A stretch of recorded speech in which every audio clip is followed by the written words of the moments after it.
In just a few minutes, we will cross you live into the National Assembly, where President Jacob Zuma is expected to respond to oral questions from members.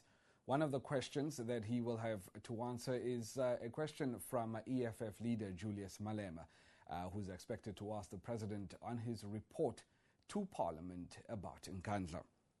This is the first time, of course, that the President is in the House responding to questions after members came back from recess earlier this week.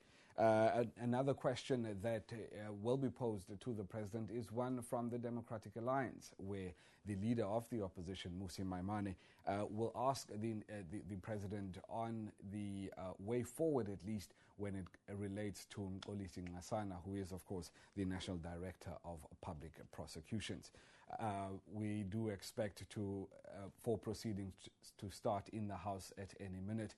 I believe the Speaker, Baleka Mbete, is currently on her way into the House. There you see the House getting ready to receive the Speaker, Baleka Mbete. Also included in the questions that the President will have to answer this afternoon is a question from Ms. Joanne Fubs, who represents the ANC. And, she's asking that given that South Africa pursued the Growth, Employment and Redistribution Plan, as well as the Accelerated Shared Growth Initiative for South Africa, what is the relationship of the new growth path to the National Development Plan, and where does the Industrial Policy Action, commonly known as IPAP, fit in the context of the NDP? Of course, the National Development Plan was quite contentious when it was being drafted a few years back. We remember at the time that the Minister of Planning in the presidency, it was Minister Trevor Manuel, was heading that process.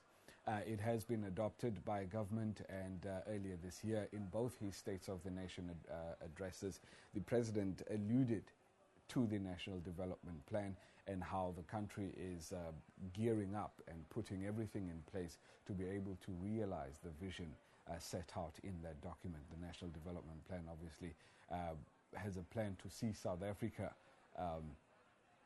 reach certain goals by the year 2030. We are now still inside the House, where we are waiting for the resumption of the House. Julius Malema with his chief whip of the Economic Freedom Fighters, Floyd Shivambu. I had mentioned earlier on that Mr. Malema is expected to ask the President a question. There you can see the Minister of Labour, Mildred Oliphant. Behind her, there you saw Dr. Rob Davies, the Minister for Trade and Industry.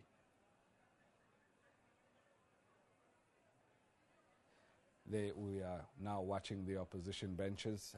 That is the bench of the Democratic Alliance. We have now switched again to the ANC benches once again. Mr. Charles Nkandla there, alongside Mr. Amos Masondo, who chairs the Ethics Committee here in Parliament. That is the IFP, deep in discussion, obviously. This week, that party mourned the loss of one of their members, Dr. Mario Ambrosini.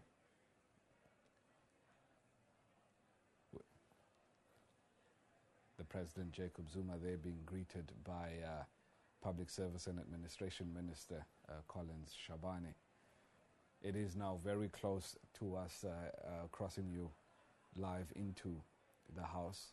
At least we do expect Speaker Baleka Mbete any moment now.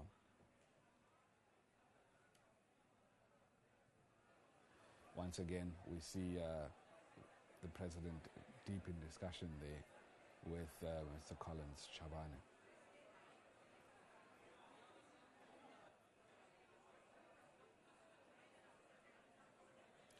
The IFP that we saw there earlier on, they also expected. Proceedings are now getting underway. There you see Ms. Baleka Mbete taking up her position. Proceedings are now underway. Let's listen in.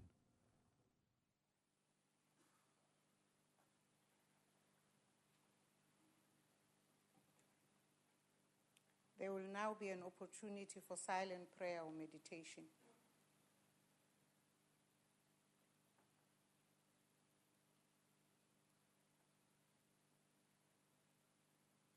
Please be seated.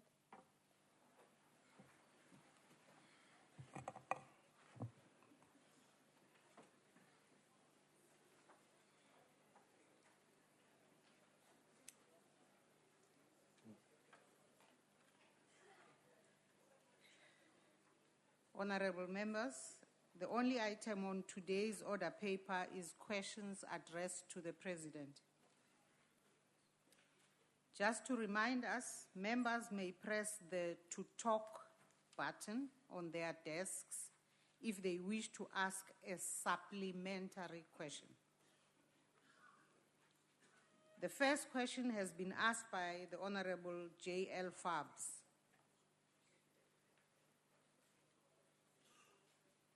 Honorable President.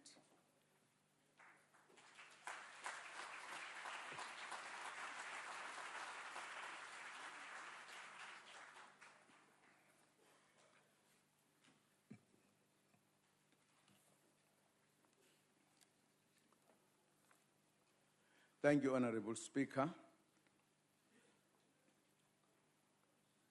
The growth, employment, and redistribution strategy ought to stabilize South Africa's macroeconomy during a period of increasing public debt and the fiscal deficit, exchange rate volatility, and a shift in global investors' sentiment towards developing countries. The Accelerated Shared Growth Initiative for South Africa in the third administration was premised on the acknowledgement that South Africa's economy or economic growth rate was too low to sustainably reduce poverty, and that the benefits of economic growth were not being shared fairly by all South Africans. Similarly, the new growth path was developed in the fourth administration in the aftermath of the global financial crisis, which had resulted in 1 million jobs being lost in South Africa and a substantial reduction in South Africa's economic growth rate. The National Development Plan represents a long-term strategy to eradicate poverty, increase employment, and reduce inequality by 2030. There is indeed a link between the National Development Plan, Industrial Policy Action Plan, and the new growth path. We state clearly in the ANC manifesto, which we are implementing, that within the National Development Plan vision exist critical policy instruments that will continue to drive government's policy agenda. These include the new growth path, which promotes inclusive growth and the creation of decent work. The National Infrastructure Plan, on which we spend 3 trillion rand in the past term, and will spend more this term as well to roll out infrastructure to improve people's lives and boost economic growth. The Industrial Policy Action Plan, which supports the reindustrialization of the economy, we have set a target of 5% economic growth by 2019, and we aim to use these instruments to achieve this target. Primarily, we have begun to institutionalize long-term planning, integration, and the coordination capacity within the state to drive industrialization, infrastructure development, and other programs. This week,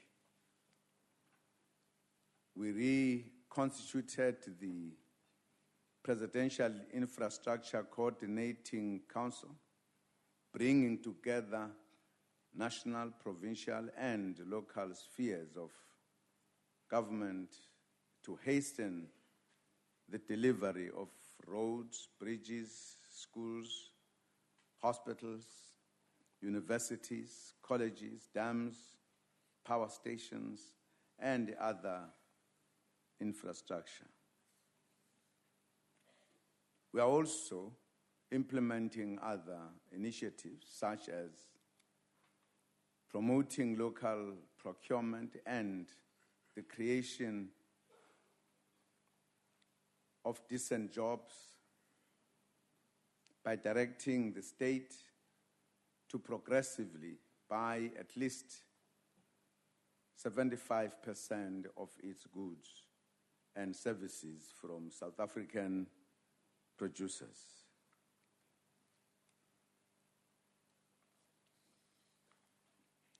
Our key strategy is to also support small enterprises, cooperatives, and broad-based Black economic empowerment. We will also mobilize the active participation of all sectors, including business and labor, to move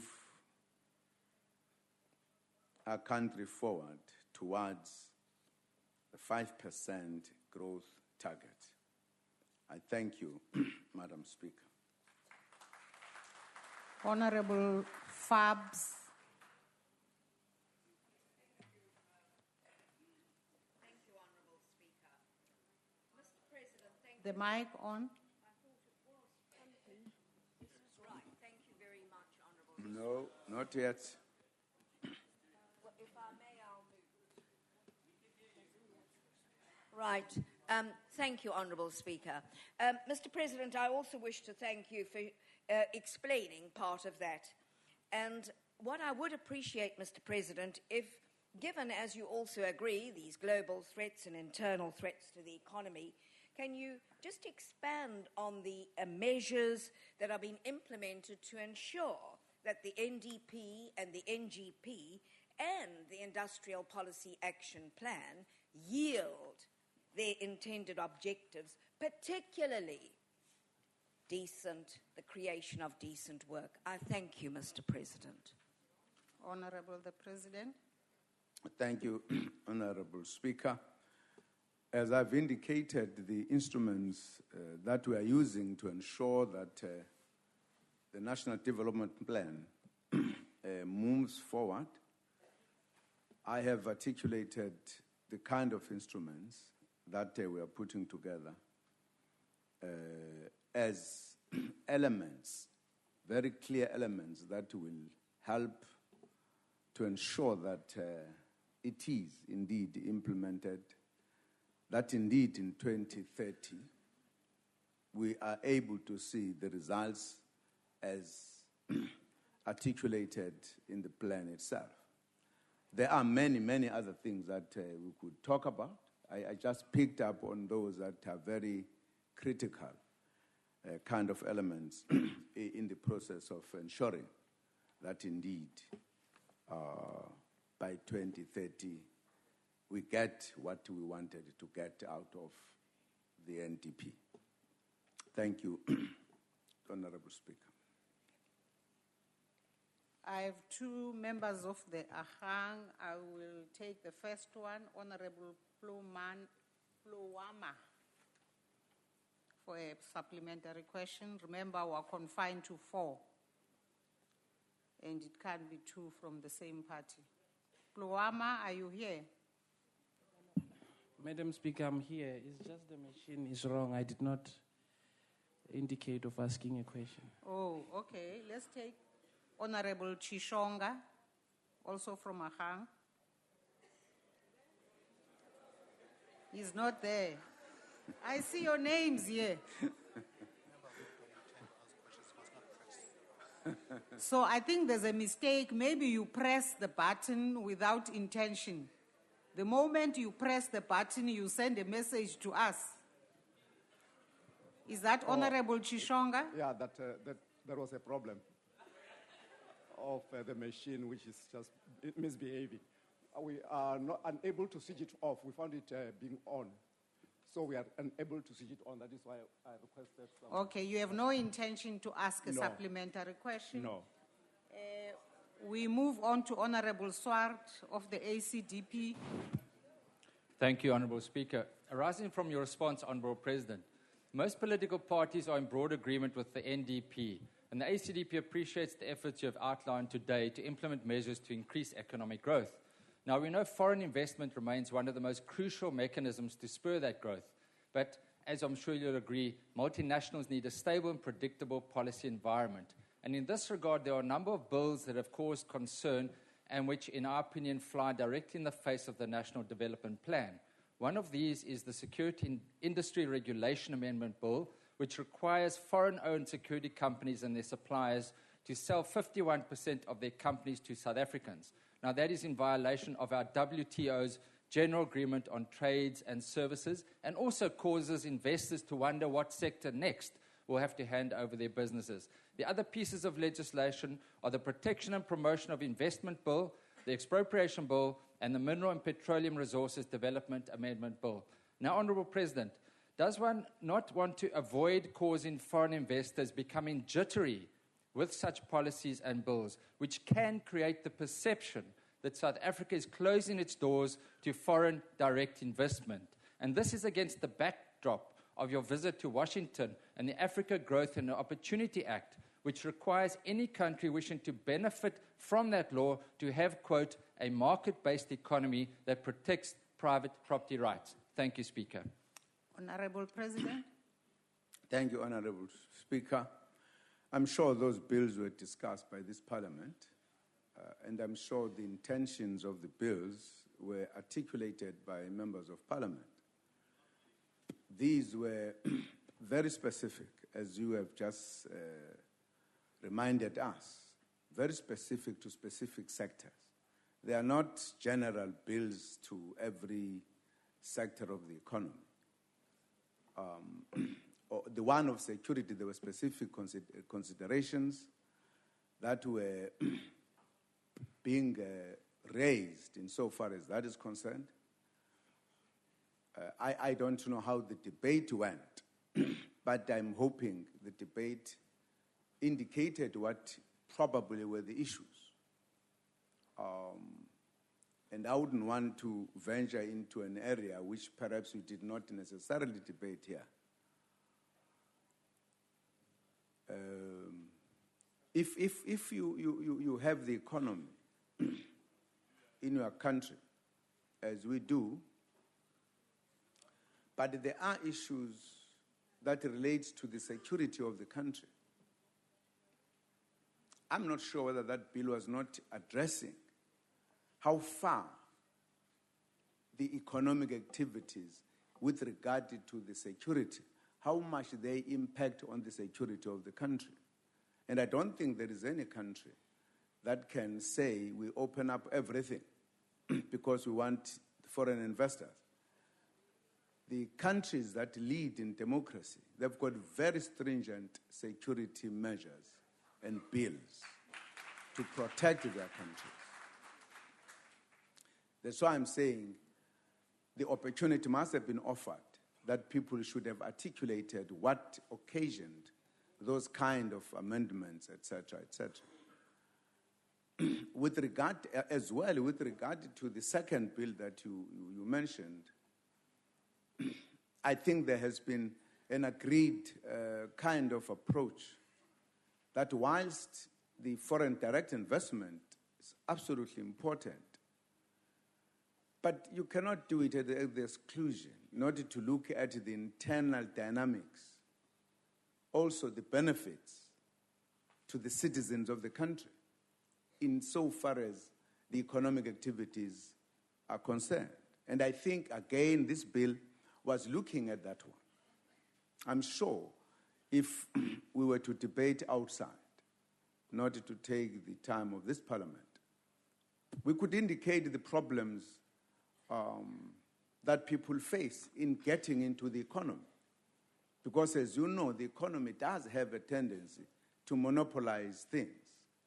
Now, what do you do with the citizens if that continues?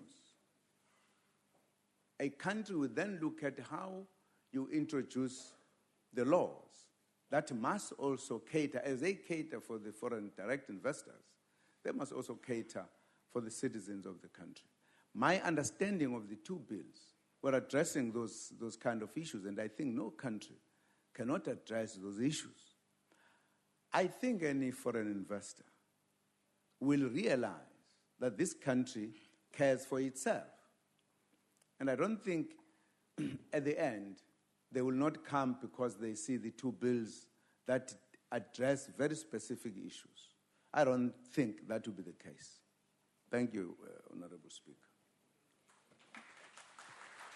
The Honorable Hill Lewis from the DA. Thank you very much, Honorable President. As much as you would like us to believe that there is a grand harmony between the plans, no one is convinced, sir. You know, we know, and you know that we know that it is just not true. The ideological paralysis inside the ANC and the Tripartite Alliance has led to a government which endorses 3 different economic plans which contradict one another and which cannot coexist. Just a few days ago, we heard your close colleague, Mr. Vavi, attacking the NDP savagely in Bloemfontein. That is why our economy is stuck in neutral and unemployment is still going up. Believe it or not, it is still going up. So we have an industrial policy action plan, which contradicts a national development plan, which in turn contradicts a NGP, and more recently we're hearing continuously about a radical plan. So my question to you, Mr. President, is which is the plan? Which is the plan that supersedes all of the others when there's a contradiction between the two, and there are many? Thank you. The Honorable the President.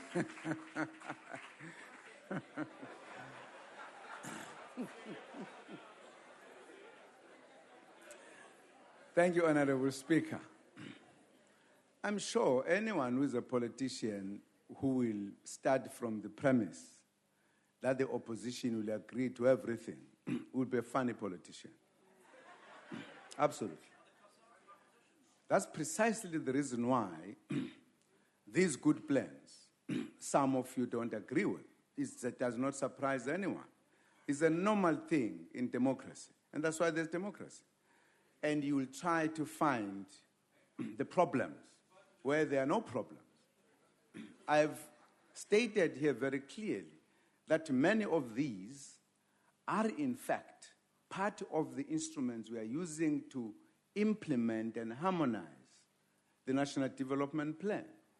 And that's what they are. They are not anything else. But of course, from the imagination of the opposition, they might be doing something else.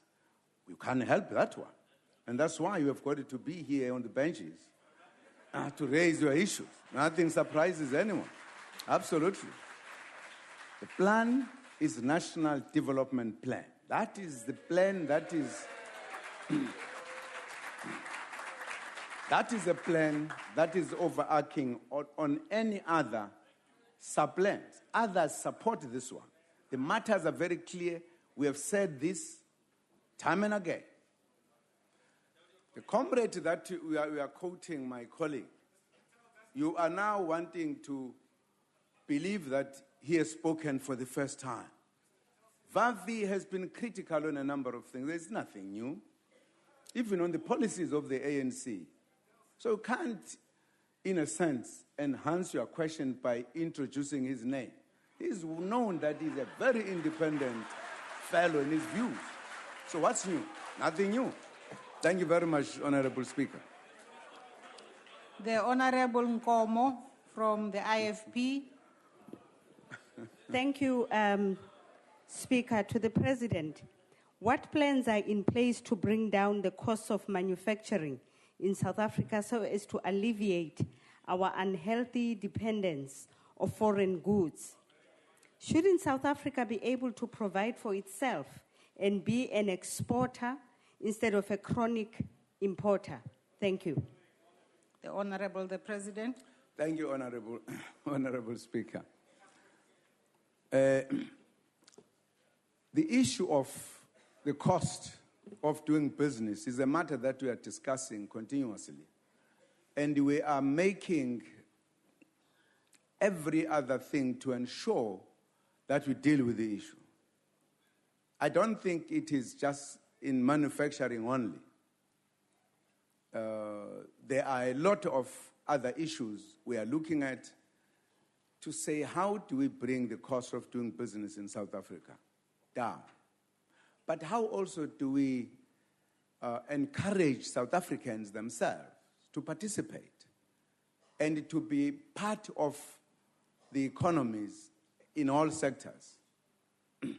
But what also becomes important is to indicate where are these issues which you believe are a problem to the cost of doing business in South Africa. The ones that we have identified, we deal with, and no country will say we want to raise the cost in order to have the direct foreign investment. I mean, everyone would want to do it within a particular kind of framework so that business does not run away. Of course, one of the problems is that business, leaving aside the cost, they've been very reluctant investors, so to speak. Even the local ones, not only the ones. I think it is absolutely known by everybody today that the sector that is leading in terms of investment in this country is government. Where is the business sector? Now, that tells you the problem. But there are attitudinal problems that people have. Of course, there are other issues that you raised. These matters we are discussing to ensure that we find a way that will say, let us not make doing business in South Africa to be costly. And it's a matter we are discussing continuously. Thank you very much. The honorable members, we've exhausted question 1. We move to question 2 from the DA asking the President of the Republic the question as stated on the order paper, on the question paper. Honorable President. Thank you, Honorable Speaker.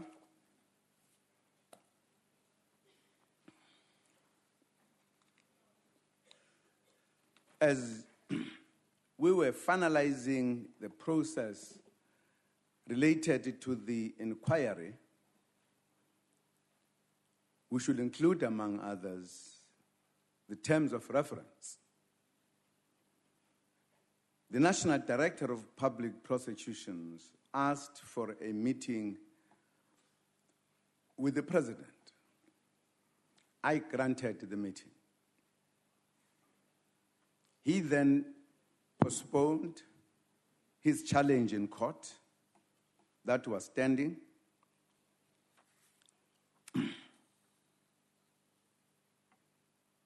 Which had been aimed at obtaining an interdict against the possible suspension. I also halted the processes that related to the inquiry to allow an opportunity for that meeting. At the meeting, he tabled certain issues to which I'm still applying my mind. I will meet him again soon to take the matters forward, because the issues that he raised needed to be given some thinking so that when we meet, we'll be able to then move forward. So both of us halted the activities. Him on one side postponed the challenge in court, and I in turn halted the processes, which will be talking to the issue of the terms of reference, because they were concluded already.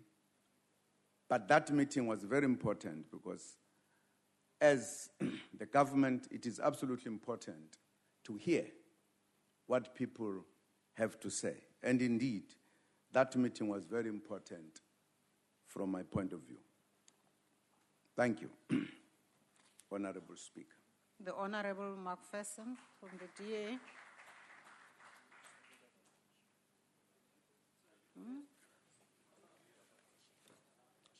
The Honorable, the Leader of the Opposition.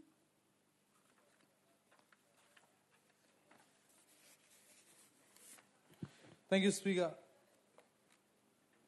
Mr. President, on the 6th of April in 2009, the then National Director of Public Prosecutions dropped 781 charges against you, ranging from various things, corruption, racketeering. Noting that, Mr. President, do you believe, or in fact, do you not agree, Mr. President, that there is a conflict of interest in you being able to appoint the person who then has the duty or the task whether or not to reinstate the charges or in fact to proceed in dropping them? Do you believe, Mr. President, that there is in fact a conflict of interest, and if so, what steps are we going to take to prevent that in fact that conflict of interest from occurring? The Honorable, the President. Thank you, Honorable Speaker. I may not know the details of the charges, and the Honorable Member may know better. So far as I'm concerned, I've got no charges against me, and therefore the issue of the conflict of interest does not arise. I've got no charges, let alone that charges do not mean you are convicted. You go through the court first. So I'm saying, no, the issue of the conflict of interest does not arise in the job I do. On this case, particularly on the matter that you are raising, because you are raising the issue which is a non-issue. It's a non-issue. Charges were withdrawn, there was nothing. If you know there are charges that perhaps are substantial, etc., you are lucky. We don't know. So the matter does not arise. There's no need to answer the question really. I think what I've said tells you that your question really is not a question, a serious question. You are picking up there and there and there. Thank you, Honorable Speaker. The Honorable Mutsecha. It is an answer. It was not a question.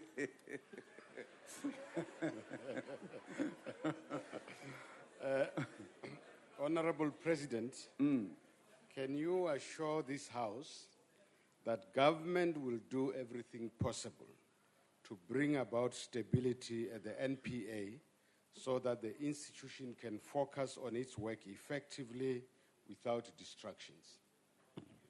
The Honorable the President. Thank you, Honorable Speaker. I will indeed assure the House that that's what I'm going to be doing. That is part of the reason why I've taken the decisions I've taken, because the nature of the discussion and the information given to me was able to identify some of the problems as he sees it as the head of the institution.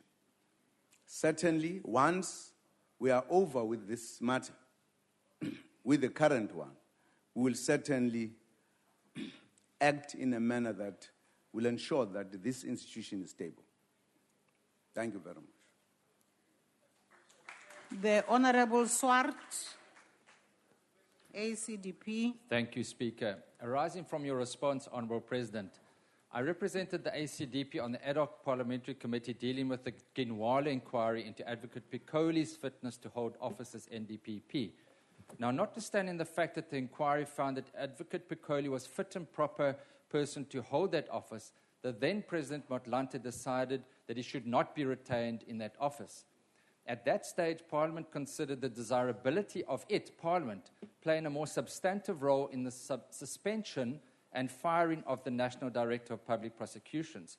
Now, given the fact that the National Director needs to perform his function independently and without fear and favour, and that security of tenure is a very important part of that independence, would you, Honourable President, not support the notion that Parliament should play a more substantive role in the appointment and possible suspension or dismissal of the National Director of Public Prosecutions?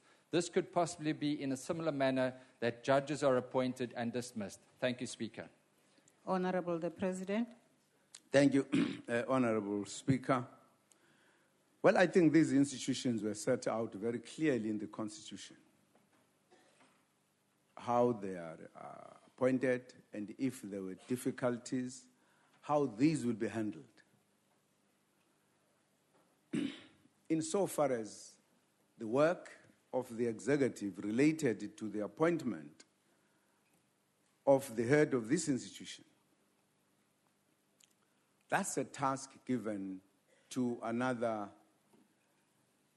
leg of our constitution in terms of our state. Parliament has its own tasks to undertake.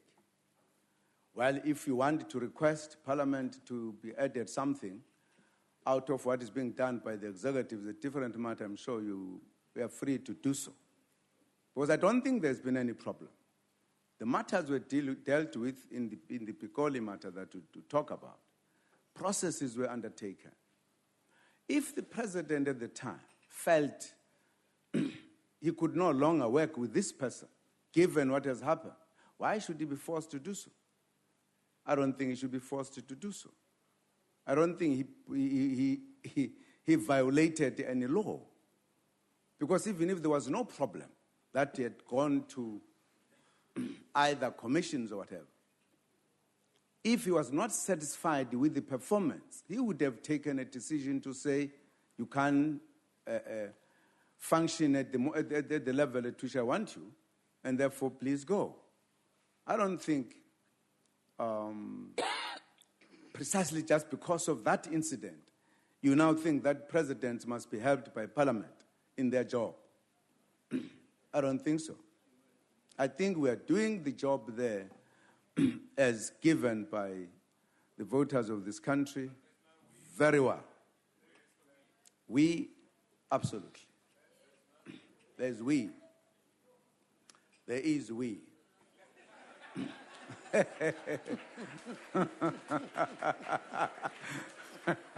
Thank you, Honorable Speaker. The Honorable Mponjane from the IFP. Sorry, Madam Speaker, it's not Mponjane, it's me, because Mponjane, I pressed Mr. Mponjane's thing because my thing is not working. Honorable Mwangu.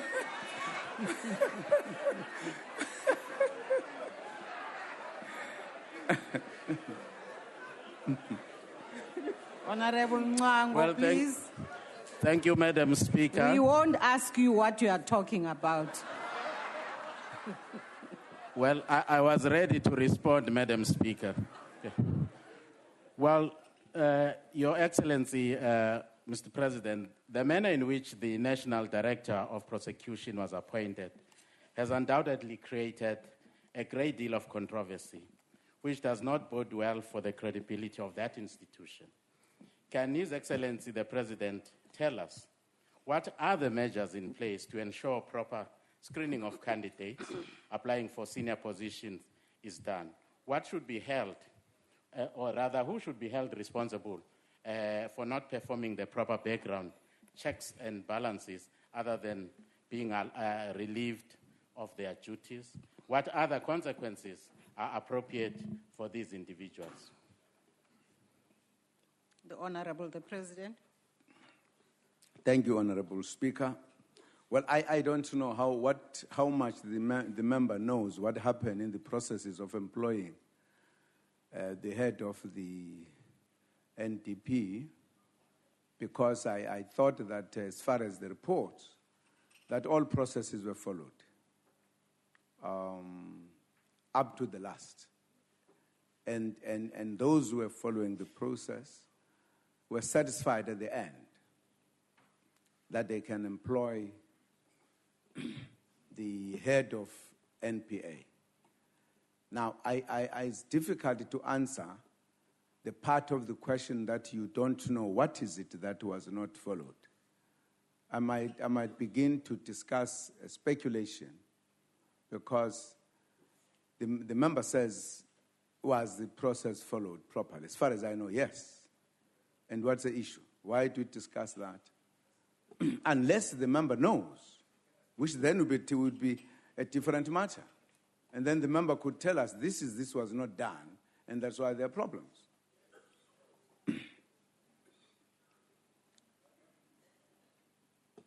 The Honorable Mwango. Siyabonga baba Mncwangu. Sesiqedile question number 2. Well, I thought, Madam Speaker, I was going to make a follow-up, clarify my question because the President had. Sesiqedile ngombuzo wakho. We now come to question number 3. Honorable Speaker. Yes, Honorable The Shiva. Commander-in-Chief of Economic Freedom Fighters pressed that facility there. So we are waiting to make a follow-up question. Can we please be allowed to do so?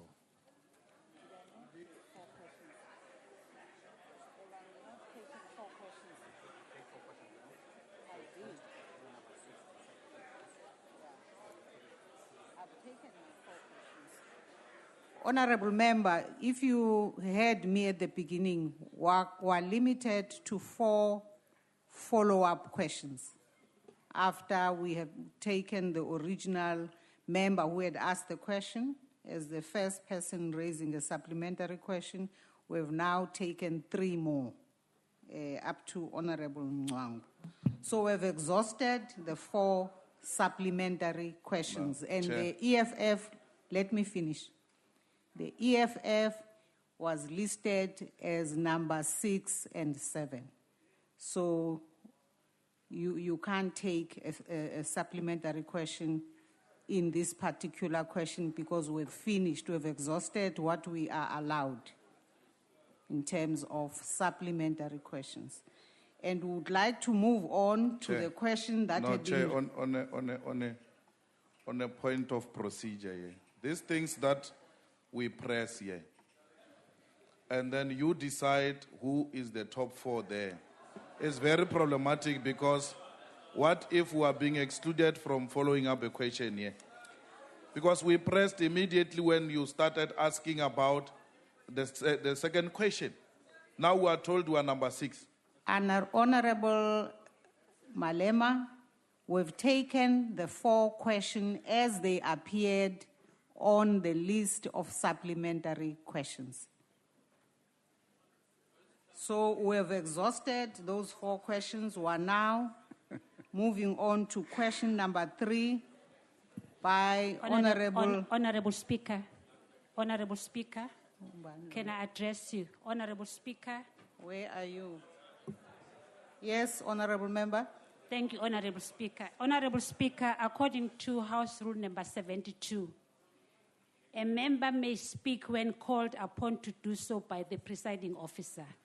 I therefore request the presiding officer, who is the Honorable Speaker right now, to ask the honorable members to desist from such a behavior within the House. Thank you. Thank you, Honorable Member. Now, may we proceed to question number 3, asked by the Honorable Malema, leader of the EFF. The Honorable the President. Thank you, Honorable Speaker. As the honorable members are aware, my response to all the reports on the security upgrades at my private residence was submitted to the Speaker on Thursday last week, the 14th of August, 1994. I thank you. 2014, sorry. 2014. Sorry, Honorable Speaker. 2014. Okay. The Honorable Malema. Thanks, Honorable Speaker and President. Mr. President, we are asking this question precisely because you have not provided the answer. Because you firstly failed to meet the 14 days of the public protector. And secondly, when you responded, you are telling us of the Minister of Police who must still decide who must pay. And in our view, the report of the public protector supersedes any other form of report which you might be expecting somewhere else. So the question we're asking today, and we are not going to leave here before we get an answer, is when are you paying the money? Because the public protector has instructed you that you must pay the money. Point of order, Chair. And we want the date of Speaker, when are you paying the point money. of order. These things of point of order are the ones that you are hiding behind. Ne? You are very good at that because every time reports are brought here, it's point of order, point of order. The Honorable We are here to Member. ask questions and we need answers. Please. The Honorable Member who has raised a point of order. Thank you, Speaker. The issues raised by the Honorable Member there are going to be dealt with by the ad hoc committee appointed by this House. Why must we preempt the work of that committee? Order, So it cannot be a new question here. Thank you. Speaker. A point of order. Honorable members, this is an opportunity for the House to address questions to the President.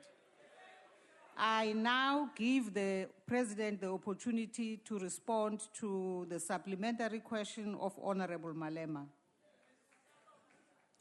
Thank you, Honorable Speaker. As I said in my answering the question, I have responded to the reports about Nkandla. The reports about Nkandla is not only the public protector. The SIU report, there was a report before of the task committee. I've responded to all the reports as I am supposed to. And I hope we are not going to make a debate on this issue because I have responded appropriately. The issue, for an example, that honorable member is referring to is a matter that arises in the recommendations of the public protector. And I am saying people who did the upgrades at Nkandla, Honorable order. No. they are the Honorable ones members, please who allow the President always to finish. determine who pays when to pay. It is the government that decides. And the matter is referred to people who are legally authorized to make that determination. Thank you, Honorable Speaker. The Honorable Holomisa. Honorable Speaker. Yes, Honorable Member. Can I address you? According to the House rule, Honorable Speaker, a member of this House, if he's still on the podium, he is not supposed to be interrupted. On a point of order. On a point of order. Honorable Speaker. Point of order. Honorable members. On a point of order. What's the point of order, Honorable Shibambu? Really, we have dealt with the issues of rules. We have got that book as well, man. We know those things there. Can that lady please sit down and we continue with the business of asking questions here, please? Honorable President, please. I've answered. Honorable Holomisa is now supposed to come. Point of order. Honorable Holomisa, please take. Can we please be provided with answers? Not hiding behind Honorable Parliament Member, that's not a point here. of order. Please take your seat. Take your seat. Honorable Holomisa. Honorable Speaker. Honorable Shibambu, take your seat. There's a question. Honorable Shibambu, take your seat. I have not recognized you. And he has not answered the question. Honorable Shibambu, that is what I will throw you out of the house. I will throw you out of the house if you don't listen. Honorable Holomisa, please. Honorable Speaker. Honorable Speaker. Aibo. No. Please take your seat, Honorable Member of the EFF. But we are not answered. Take your seat. I am presiding. We want the money. The honorable take your seat. To just pay back the money. Honorable Holomisa. Honorable. Go on. Honorable Speaker. Honorable Member of the EFF, take your seat.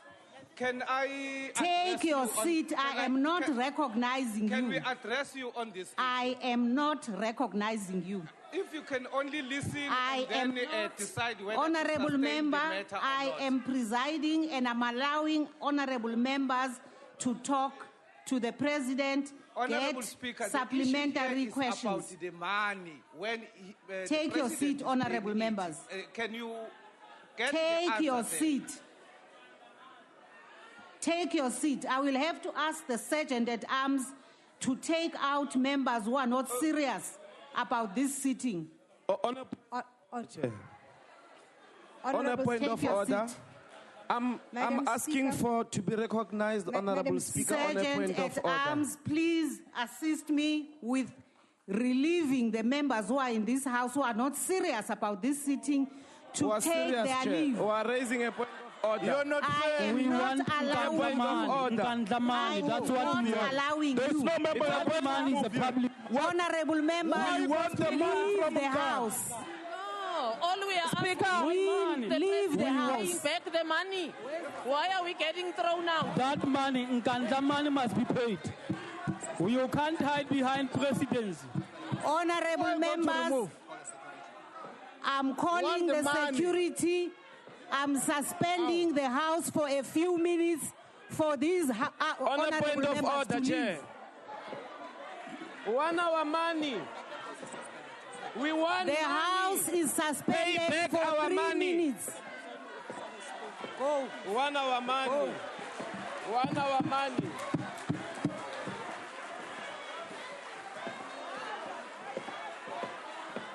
One hour money.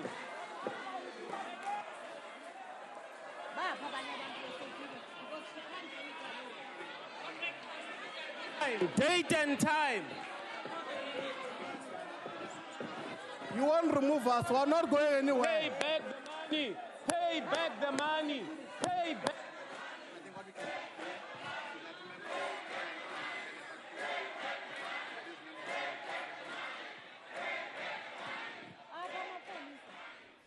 Well, those are some of the scenes taking place inside the National Assembly, where members of the Economic Freedom Fighters have gotten the sitting suspended by the chairperson, at least the Speaker, Baleka Mbete.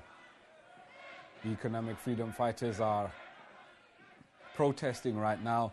basically saying that President Jacob Zuma must pay back the money that the public protector, Thuli Madonsela, had recommended that he does in her report released just before the elections this year. There you can see members of the economic freedom fighters who have, up until this point, refused to leave the National Assembly, which then forced the Speaker of the National Assembly. Honorable members who are waiting for the security to take these members out so we can continue. Well, I don't have to repeat that. Speaker of the National Assembly, must answer the Mbete, question of time and date of the money. just basically saying Time and that date. she's waiting for security. We don't want police, we want the money to be paid back. We want money to be now. paid back. You must pay the money now. Hiding behind presidency and parliament is not going to work.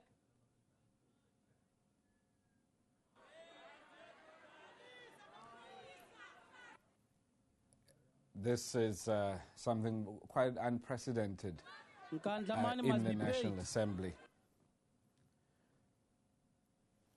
Never have we seen something like this before. And now the National Assembly has, of course, been, the proceedings of the National Assembly at least have been suspended for the time being, while the Speaker, Baleka Mbete, and the rest of the National Assembly members await the arrival of security, await the arrival of police members to escort members of the economic freedom fighters out of the National Assembly. This, if you have missed it, all started, of course, following the question by EFF leader Julius Malema to President Jacob Zuma, where he had asked him when he will respond to the Public Protector's report on the security upgrades at his residence in Nkandla.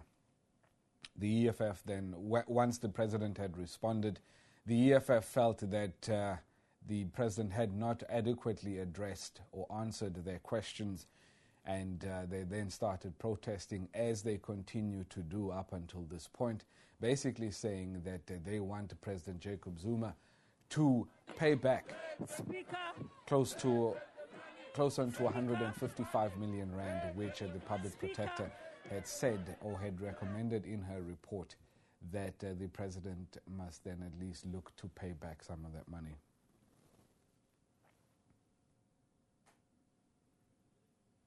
Because proceedings are still suspended inside the House, and the EFF is continuing to protest.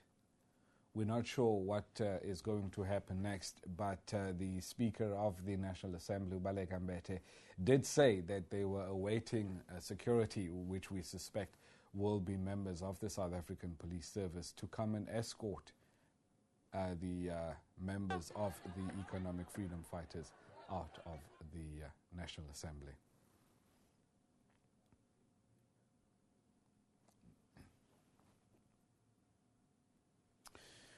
Well, the House was suspended after the third question that was asked by the EFF. There are at least 3 more questions which the President will still have to respond on. Those are written questions, and then obviously then there are the 4 supplementary questions to every question. So the President, we do expect him to be in the House for at least another hour, once obviously proceedings get underway, at least once we know what then happens to the members of the EFF. The President is expected to answer a question by Ms. Malchas with reference to his response to the debate on of his address at the annual opening of the National House of Traditional Leaders in Cape Town. Ms. Malchas is expected to ask him what are the latest developments in finalizing the formal recognition of Khoi and San leaders as indigenous leaders in the country of their birth. So the president will have to answer at least that question still. And then there's another question that we expect to come from the IFP, Mr. Mwango from the IFP, and he will want to ask about the special dispensation process to the president. And then the last question that the president will face will be from the NFP, Professor Kubisa, who will ask him about the U.S.-Africa Leaders Summit, which was held in Washington, D.C., from the 4th to the 6th of this month. And we would like to know about the delegation that went to Washington and just what some of the issues were that came out of that. We're now back live inside the House. The members of the EFF, as you can see there, are still inside the House. We're not sure, of course, if the Speaker of the National Assembly, Baleka Mbete, it looks like she has taken her seat again. And we do expect things to get underway very, very shortly. Remember that the House was suspended for a few minutes to allow the situation to calm down in the National Assembly after the members of the EFF had gotten a little bit rowdy, demanding that President Jacob Zuma pay back some of the money that the public protector had said was spent on his private residence in Nkandla.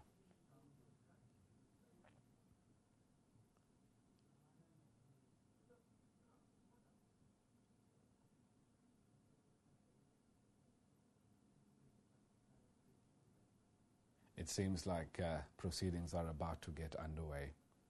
The members of the EFF have now quietened down, and as you can see, their members of parliament are slowly going back to their seats, and it seems that calm has been restored. And Ms. Baleka Mbete. They are asking us to vacate the House in order for them to deal with this issue, to assist us. We will then ring the bells again and come back to the House and proceed with our program.